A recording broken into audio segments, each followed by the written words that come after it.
We have a new hero, and that is Ramattra, as we can see here. This is going to be an interesting one. The key takeaways that we have coming out of the reveal of this hero, because they did have their lore guy talking a bit about him, is that he has a staff as his weapon. He's the leader of Null Sector and seen as sort of a brother to Zenyatta. They clearly had very different ideologies, parting ways or whatever after Manyata's death there, but this is an interesting one. We do know that they are a tank, and it sounds like they've got a transformation. So they have sort of their default staff form that we might be seeing, where they're a bit more of a poke hero from what we're hearing rather, and we didn't get to see actual gameplay. And then they can transform and go in there hard with their fists. And I don't know if this is something more like Bastion, where we see hey, they transform, they have uptime on a cooldown for this, like, beat people up with their fists form. I guess I should be drawing a boxing glove, whatever.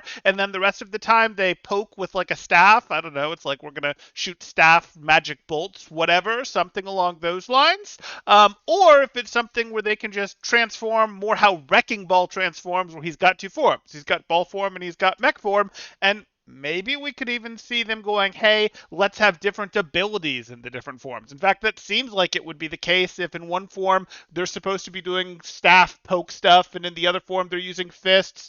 If they need forms to do this different stuff, those are probably abilities, and they probably have their abilities behave differently. So we could be seeing, in some ways, the most complicated hero ever. The other bit of lore we got out of this was that they can't make more Omnics. Okay, that's fine. That's more lore development. It's interesting to know that they see themselves as sort of single generation, whatever.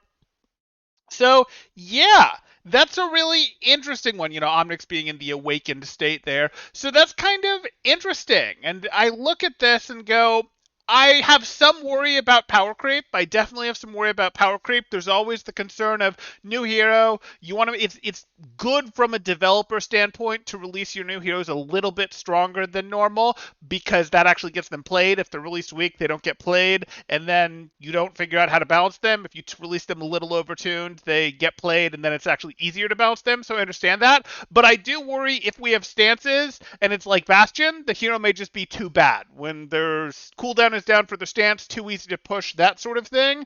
And if they don't have stances and their transformation actually causes their abilities to do different things, that would also be a concern for me on the other end of, hey, this hero may just be too powerful, too much creep if you give them 6 or 7 abilities in their kit instead of, the 3 that original heroes have. But what do you guys think? Are you looking forward to this hero? Are you looking at this and saying, yeah, this is going to be a good time based on this information? Or do you look at this and say, oh, now he's angry. Now he's going to go into his brawler form. Do you look at this and say, oh, hey, this will be great. Fantastic. Happy to have another tank hero. We're really broadening the cast there, and some of the existing stuff was boring. Let me know what you're thinking in the comments down below. If you're enjoying the content, drop a like, consider subscribing for more thought-provoking Overwatch 2 content, and I'll see you in the next one. Thanks. Temporal out.